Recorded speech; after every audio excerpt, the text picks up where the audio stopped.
지난주 교회 수도가 꽝꽝 얼었습니다. 좌변기도 얼고 물도 전혀 안 나와서 용변 처리한 것을 온전히 처리하지 못했어요. 그러다가 언제 처리했냐? 금요일에 처리가 됐습니다. 제가 화장실에 대한 위생을 말하려고 하는 게 아니라 뭐든지 때가 되면 다 뚫리고 다 원위치 됩니다. 우리 옆에 있는 분들과 이렇게 나누시죠. 내가 당신의 따뜻한 봄이 되겠습니다. 우리 서로 인사 나누셨으면 좋겠습니다.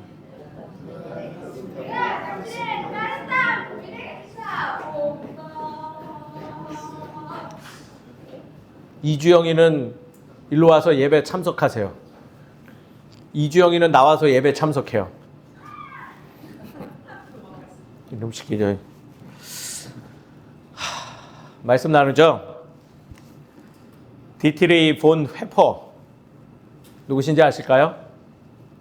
혹시 아실까요? 시연이 알아요? 저희 교회 분들이 모르시니까 조금 그러네요. 그 선하님의 고요히 감사여라는 곡을 작사하신 분입니다. 독일의 20세기 신학자이며 나치 시대 때 국민들을 선동하여 죽음으로 내모는 히틀러의 그 무모한 정권에 반대하여 한 명의 신학자로서 하나님의 말씀을 증거했던 그는 결국 그 정권에 의해서 옥에 갇히게 됩니다. 그리고 그 옥 안에서 죽음을 앞두고 작사한 곡이 저희가 늘 예배 전에 불렀던 그 선하님의 고요히 감사여라는 찬송인 것이죠. 그런 옥중에서 서신 한 편을 썼습니다. 제목은 제자가 되는데 치루어야 할 값이란 조그만 서적을 출판하였죠. 그 내용은 이러합니다. 당시 독일 교회를 향한 날카로운 비판을 기록하였다는 거예요. 비판의 내용은 이렇습니다. 교회가 은혜를 싸구려로 팔아버리는 상품처럼 너무나 쉽게 취급하여 값싼 은혜를 마구 쏟아내고 있으니 이 나라의 지도자가 국민을 생명의 길이 아닌 죽음의 길로 이끌어 간다는 것이죠. 그러면서 계속 주장하길 값싼 은혜란 회개 없이 죄 사함이 가능하다는 목회자들의 설교, 죄 고백이 없이 참여하고 있는 성만찬, 즉 죄 고백 없는, 회개 없는 예배 참여, 또 사랑이 없는 입으로만 은혜를 강조하는 모습, 십자가는 없어지고 자신의 이익만을 담아 안주하려고 하는 예수 그리스도를 모르는 은혜의 삶을 추구하는 기독교인들, 그들로 인해서 나라가 이렇게 썩었다라고 비판한 내용이죠. 그러면서 그는 계속 주장하길 반대로 값비싼 은혜를 우리가 추구해야 되는데 그것은 무엇이냐? 예수님의 부르심에 응답하는 제자의 삶. 그 근거를 밭에 감추어진 보화를 발견하는 농부의 마음인 마태복음 13장의 말씀을 들어 그것을 강조하고, 또 제자의 길이 우리에게는 진정 값비싼 은혜다. 즉 예수와 같이 하나님의 나라의 질서를 외치고 그 삶으로 녹여낸 모습이야말로 진정 값비싼 은혜가 된다라고 주장하죠. 그리고 잊지 말아야 될 건 독생자의 생명을 대가로 치르신 하나님의 자기 희생 때문에 우리가 지금 살아가고 있음을 기억하며 나의 의를 버리고 예수 그리스도를 따라가는 멍에를 지는 삶을 살아감이 값비싼 은혜의 삶이다라고 주장한다는 거예요. 보네퍼의 이러한 주장은요, 지금을 살아가는 우리들에게 은혜의 가치를 온전히 염두하고 신앙에 임하고 있는지 또는 일상의 삶에서 행동하고 있는지를 심각하게 고민하라는 권면으로 이끕니다.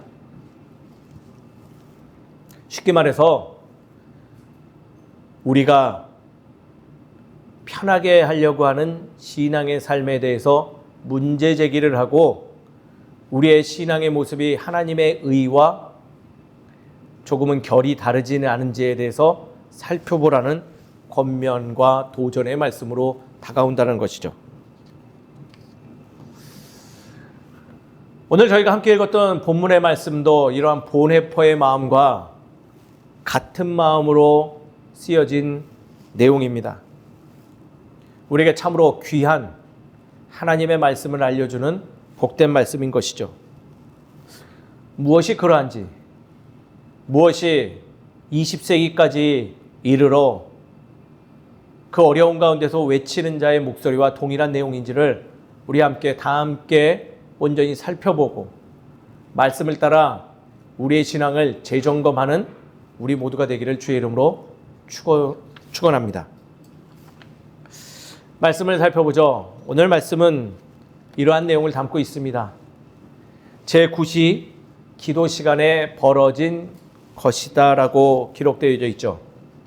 여기서 제9시는 몇 시일까요? 지금의 시간에 제9시 오전 9시를 말할까요? 성경의 시간은 지금을 살아가는 저희들의 시간과 좀 다릅니다. 정확히 당시에 이스라엘에서 유대인들이 외치고 있는 시간은요, 제9시라 하면 거기다가 플러스 6시간을 해야지 지금 시대의 시간이에요.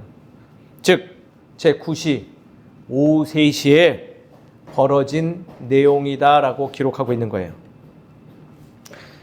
그러할 때 베드로와 요한이 무엇을 하고 있었냐? 기도할 시간이기 때문에 성전으로 올라가고 있었다라고 기록하고 있죠. 한마디로 일상의 삶을 기록하고 있는 거예요. 그런데 그 올라가는 길목에 한 자와 마주합니다. 그는 나면서부터 못 걷게 된 이 안진뱅이죠. 사람들이 나면서 못 걷게 된 이를 메고 와서 성전 미문이라는 문 앞에 두고 가는데 바로 그와 사도들이 만나게 됐다라는 거예요. 오늘 말씀의 또 포인트 하나, 성전 미문 무슨 뜻일까요? 성전 미문, 말 그대로 아름다운 문이라는 뜻이에요. 그래서 직역하면 이런 거예요. 아름다운 문 앞에 누가 앉아 있다? 안진뱅이가 앉아 있다라는 거예요.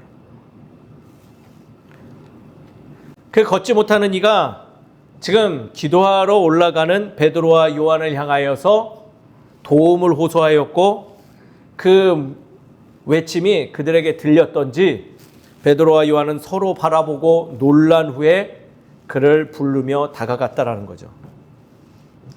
그리고 베드로의 입술에서 무슨 말이 나오느냐? 무엇을 얻을 줄 알고 쳐다보는 그에게 나는 가진 것은 없지만 내게 있는 것을 당신에게 주겠노라 라고 말하면서 그를 자신의 오른손으로 붙들어 일으켜 세워줬더니 그의 발목에 힘이 생기고 더 나아가 함께 찬양하며 기뻐하는 모습을 보고 많은 이들이 놀랐다라고 기록되어 있는 게 오늘 말씀이라는 거예요. 단순하게 읽어보면요, 베드로가 지금 놀라운 이적의 사건을 일으킨 말씀이다라고 기억될 수 있죠. 그렇다면 우리가 이 이적의 사건만 기억하며 베드로가 이적의 사건을 일으켰구나라는 인식만 가지고 오늘의 말씀을 보면 우리는 무엇을 배울까요? 사도 누가는 오늘의 말씀을 그 이적을 말하고자 이야기했을까요?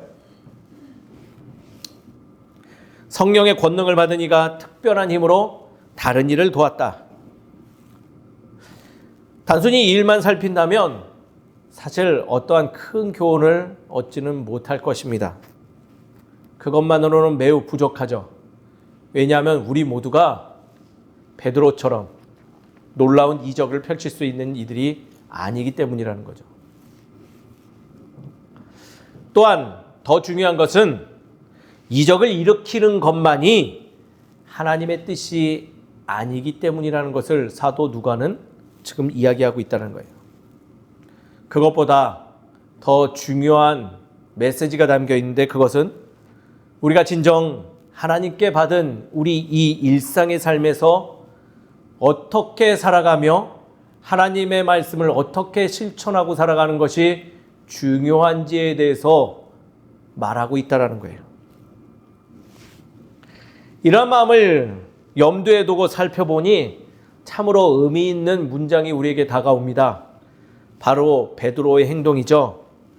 오른손으로 잡아 그 안진뱅이를 일으켜 주었다라는 거예요. 말하는데 그치지 아니하고 무엇을 했다? 그가 일어날 수 있도록 붙잡아주고 세워주었다라는 거예요.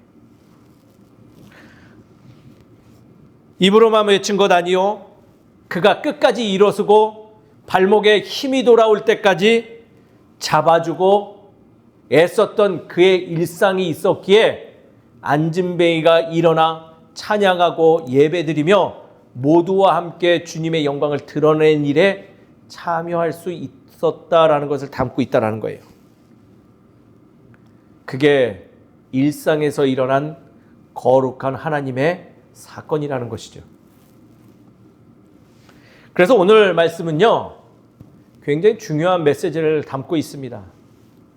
앞서 말한 보네퍼의 외침처럼 입으로만 떠드는 예수 그리스도가 사라진 자신의 이익만 따라가는 그러한 값싼 은혜의 일상이 아니라, 외친 것이 있으면 주의 마음을 상고하고 그 마음을 가지고 일상의 자리에 내가 할 수 있는 것으로 하나님께 영광 돌리는 값비싼 은혜의 삶으로 전환해야 됨을 우리에게 이야기하고 있다는 거예요. 알고 있는데, 알고 외치는 데만 멈추지 말고 힘써 하나님의 일에 참여할 것을 독려하고 있다는 거예요. 이는 신앙에서 매우 중요한 일입니다. 단순히 인식만 하고 말하는 데 멈춘다면 우리는 신학자의 외침처럼 값싼 은혜에만 만족하고 그 부족한 은혜로 말미암아 그 너머에 있는 하나님의 진정한 마음을 알지 못한 채 바로 옆에 값비싼 은혜의 사건이 있음에도 불구하고 우리는 외면적이고 표면적인 은혜만 추구하고 살아가는 좀 부족한 신앙인의 모습으로 살아간다는 것이죠. 사랑하는 성도님 여러분, 주의 말씀을 온전히 마음에 새겨 그 새겨진 말씀을 가지고 치열하게 일상의 삶에서 주의 일에 참여하는 우리 모두가 되기를 주의 이름으로 축원드립니다. 그래야지 값비싼 은혜를 누릴 수 있는 거예요. 우리는 매주 예배를 드립니다. 예배 이후에 무슨 일들을 하고 계신지요? 식사하시죠?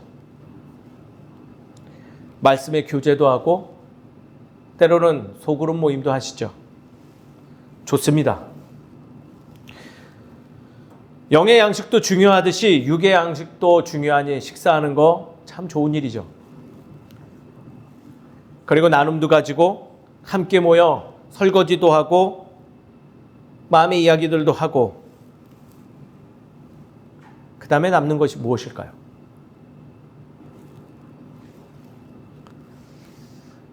좀 더 신앙의 연차가 있는 분들, 성숙한 이들은 또 이런 권면도 합니다. 신앙의 나눔도 한번 가져보자. 질문 하나 드리겠습니다. 무엇을 나누는지요?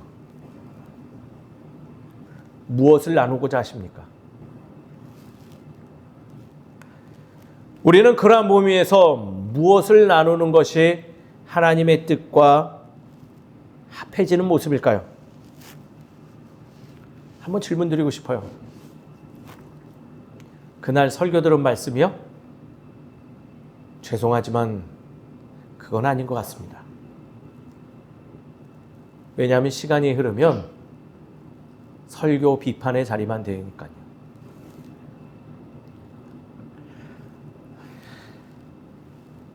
그 자리에서 나눠야 될 것은요, 바로 이러한 것이에요. 지난주에 들었던, 내게 도전을 주었던 설교 말씀을 가지고 내가 이 한 주를 어떻게 살아갔는지를 나누는 것이 그 모임에서 나누는 중요한 내용인 것이죠. 죄송하지만 많은 교회 성도들이 이러한 나눔들이 실종되고 있어요.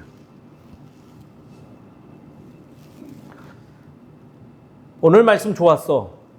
지난주 말씀 좋았어. 예전에 그 말씀도 좋았어. 거기에만 멈추지, 그 말씀을 가지고 내가 어떻게 살아갔어? 무슨 일에 참여하였더니 이러한 은혜가 내게 다가왔어라는 얘기가 좀처럼 들리지 않는다라는 거예요. 즉 말만 있어요. 즉 생각만 있어요. 실천의 삶이 없으니 하나님의 진정한 은혜의 삶을 누리지 못한 흔적들이 너무나 많이 엿보인다는 거예요. 또 말씀 좋았다라는 그 이야기들 곰곰이 곱씹어 보면 은혜의 혜택만 누리고 싶지, 내가 그것을 일상 속에서 누군가와 나누고 싶다라는 의지조차 발견되지 못할 때가 참으로 많이 있다는 거예요. 대한민국 기독교인들 과하게 말해서 1200만 명이랍니다. 이래저래 줄고 뭐한다 하더라도 1000만 명 밑으로 내려갔다 하더라도 수많은 기독교인들이 있는데,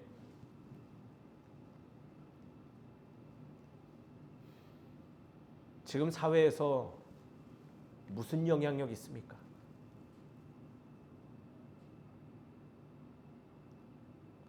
길에서 전도하면요, 믿는 자나 믿지 않는 자나 다 한심하게 바라봐요. 그리고 반박 못할 이야기들로 비난하죠. 말뿐이지 않습니까? 당신들에게 사랑이 어디 있습니까? 대한민국 3대 거짓말 중에 하나가 무엇인 줄 아시나요? 널 위해 기도할게요.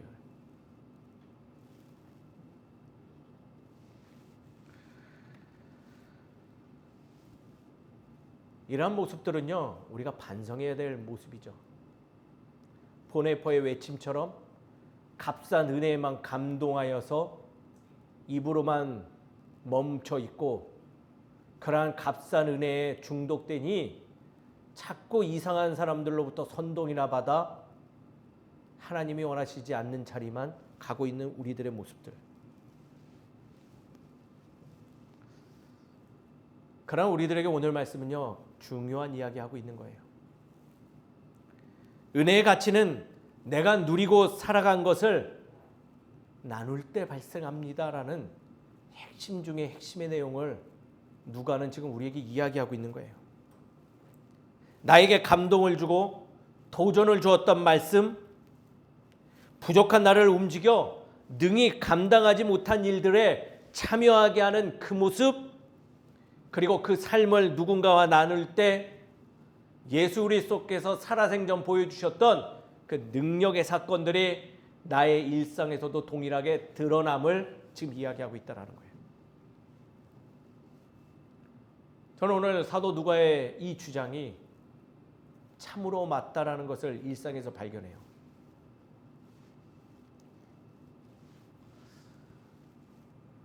저는 매주 화요일, 목요일, 금요일 수원에 올라가서 복음 전하는 일에 참여합니다. 겉으로 보면 우리 목사님 복음 전하는 일에 참여하니 좋다 하겠지만요, 속내를 알면 부끄럽게 짝이 없는 자리이기도 합니다. 언제부턴가 그걸 인식하니까요, 가기가 싫어요. 입으로는 주의 말씀을 전한다 하지만 그 속내는 우리 교회 오세요를 이야기하고 있는 모습들이 엿보이고, 선배 목사님들의 참으로 말도 안 되는 주장들, 여러 얘기를 듣다 보면 내가 이 자리를 왜 가야 되나라는 그런 마음도 들어요. 근데 하루는 사도행전 13장 47절 48절 말씀을 읽는데 거기에 이런 문구가 있더라고요. 영생 주시기로 작정된 자는 다 믿더라라는 말씀이 있었는데 저게 크게 감동이 되었어요. 가기 싫었던 마음, 같이 하고 싶지 않은 목회자들, 거리로 나가서 복음 전했더니 매일 들리는 거는 욕밖에 없는 그러한 자리들 가기 싫었는데 이 말씀이 제 안에 들어왔어요. 그랬더니 무슨 일이 벌어지냐?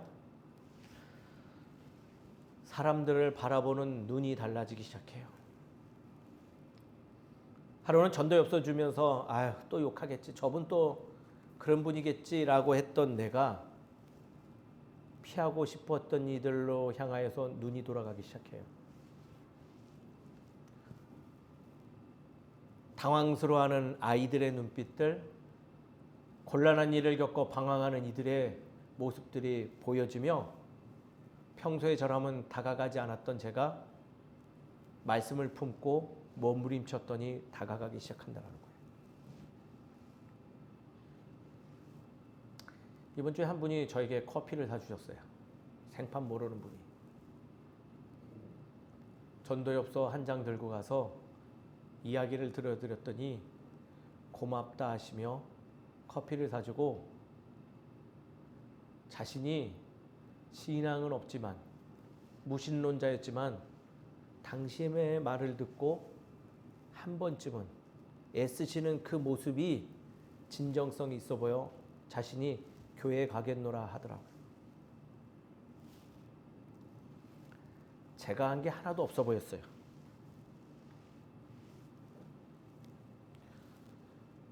오늘 베드로와 요한처럼 그 아름다운 문 앞에서 외면하고 싶었던 존재, 그 아름다운 문과 어울리지 않았던 존재 스쳐 지나갈 수 있었지만 주께서 살아내던 그들에게 보여주셨던 그 삶을 기억해내며 용기 내어 다가가고 거기에서 입으로만 외친 것이 아니라 그를 잡아 이끌어 주었더니 그가 작정된 자로서 주를 믿은 것처럼 우리의 입술로만 외침이 아니요 삶으로 조금은 참여하고자 하는 몸부림이 그러한 놀라운 사건을 일으킨다는 것이죠. 사랑하는 성도님 여러분, 오랫동안 주의 말씀을 들으셨나요? 그렇다면 증거하는 입술과 더불어 살아가는 우리 모두가 되기를 주의 이름으로 축원드립니다. 오늘 말씀을 새겨서 우리는 이렇게 살아가야 될 줄 믿습니다. 두 가지를 이야기하고 싶은데요. 첫 번째는요, 주목하는 삶을 살아가야 된다는 거예요. 주목. 오늘 말씀에도 보니까 그 안진뱅이를 향하여 주목하다라고 기록되어져 있어요. 아름다운 성전문에 어울리지 않는 존재가 있는데 베드로와 요한은 주목하고 있었다라고 기록하는 것이죠. 늘 있던 자리에 앉은 이를 그날 처음 주목했는데 바로 이것이 성령이 하는 일이에요. 성령님은 우리로 하여금 무언가를 하나님의 뜻과는 멀어진 자리를 주목하게 만든다는 거예요. 놀라운 것은 거기에 멈추지 아니하고 오늘 누가가 말한 주목하다라는 것은 성령님이 이끄신 대로 그 자리로 다가갔음을 기억하라고 이야기하고 있어요. 용기 내어 참여하라고 하죠. 성령의 권능을 받아 살아가는 이들, 즉 신앙인들은요, 아름다움만을 추구하는 이들 아니에요. 아름다움과 어울리지 않는 것을 주목하고 그것이 아름다운 주의 자리가 될 수 있도록 애쓰는 자들이 권능을 받은 자들이라는 걸 기억해 주셨으면 좋겠어요. 그러한 자리에 우리가 몸부림칠 때 하나님의 나라가 부흥되어지는 거예요. 신앙의 눈은 바로 이것을 보는 눈. 내가 보고 싶은 것만 듣고 싶은 것만 들으며 하고 싶은 것만 하는 것은 결코 주께서 원하시는 우리들의 모습이 아니에요. 우리의 두 눈을 들어 하나님의 뜻이 드러나지 못하는 것을 바라보며 그것으로 우리가 주목하고 참여할 수 있게 해주는 것, 그것이 바로 신앙이라는 거예요. 남들 다 간다고 따라가서 모이는 것 아니며 어떤 능력이 있어 보이는 자가 선도간다고 해서 졸졸졸 따라가서 거기에 무리를 합류하는 게 아니에요. 그런 건 값싼 은혜로 귀결돼요. 일상의 자리에서 하나님의 뜻이 온전히 드러나지 못하는 곳을 주목하고 그 자리에 하나님의 의가 임재하기를 바라는 마음으로 참여하는 것, 그게 바로 값비싼 은혜의 삶이요 하나님께서 우리에게 요청하시는 제자의 모습이라는 거예요. 베드로와 요한은 그 자리를 주목할 때 그 자리가 아름다운 장소를 뛰어넘어 진정 하나님의 나라가 됐음을 기억하시는 우리 모두가 되기를 주의 이름으로 축원드립니다. 주목해야 돼요. 두 번째, 앞서 말한 것처럼 잡아주는 삶이 돼야 돼요. 제가 한번 말씀드린 것 같은데 잔소리와 교훈의 차이점을 아시나요? 잔소리와 교훈의 차이점. 초등학교 6학년에게 한 기자가 질문을 했어요. 잔소리와 교훈의 차이점을 아니? 안 돼요. 그리고 그 초등학생은 대답했어요. 어머니가 맨날 이래라 저래라 말하는 건 잔소리래요. 그러니까 잔소리는 들으면 어떻다? 기분이 나쁘대요. 그러면 교훈은 뭐니? 했더니 이 아이 정말 똑똑한 것 같아요. 교훈은 듣다 보니까 점점 기분 나빠지는 소리래요.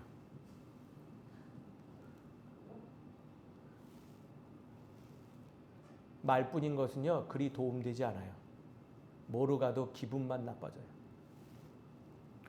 말을 하였으면요 그 말한 대로 살고자 몸부림치는 자세가 있어야지 사건이 일어난다는 거예요. 제가 이것을 가지고 실천해 보았습니다. 요즘 주영이가 점점 크니까 제 물건을 노리기 시작해요. 제가 다 아시다시피 좋은 장난감들을 맨날 수집해놔요. 진열장에 가득하거든요. 주영이가 점점 크면서 관심이 생기며 그거 하나씩 달래요.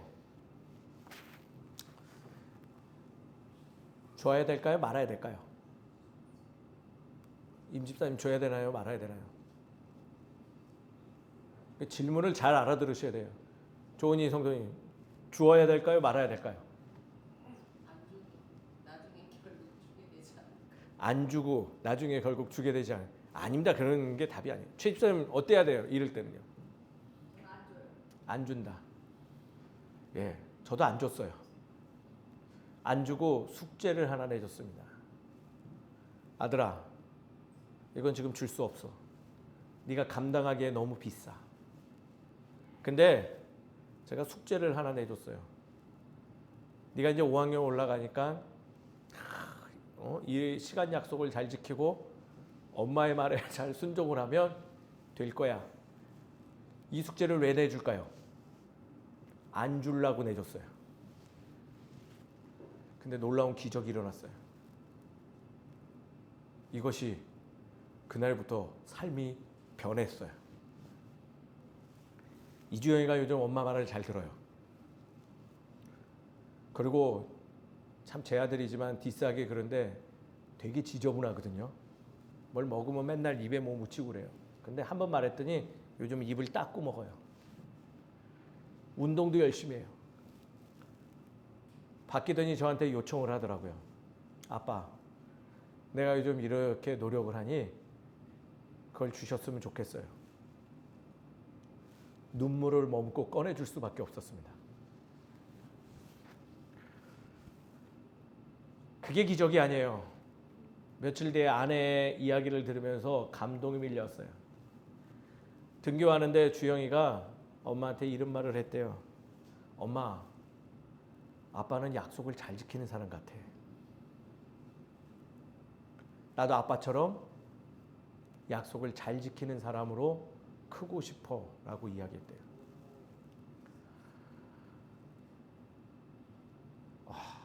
미안하기도 하고 되게 고마웠어요.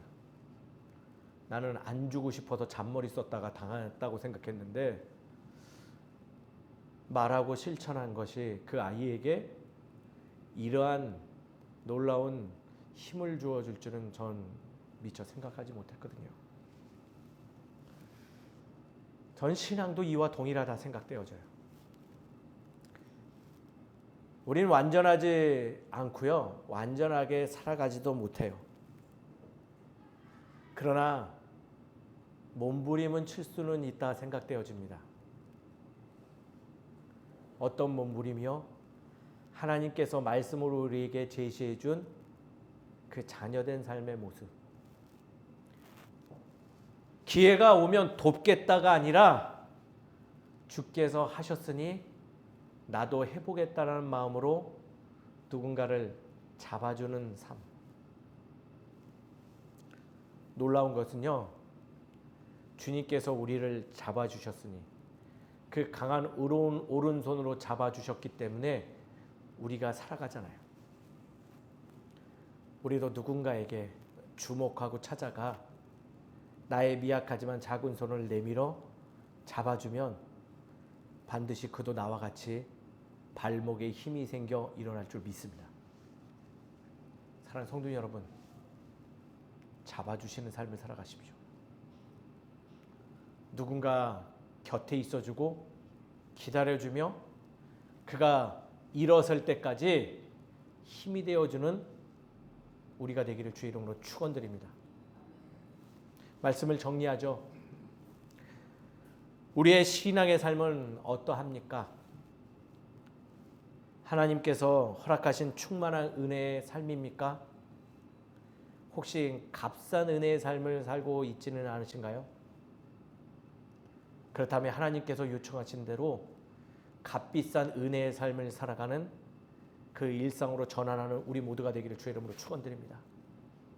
그렇다면 반드시 세상이 변화되고 안타까운 자리들이 주의 자리로 변화되어지는 놀라운 사건들을 일상에서 마주할 줄 믿습니다. 그렇게 살아가는 우리 모두 되시기를 주의 이름으로 축원드립니다. 기도하겠습니다.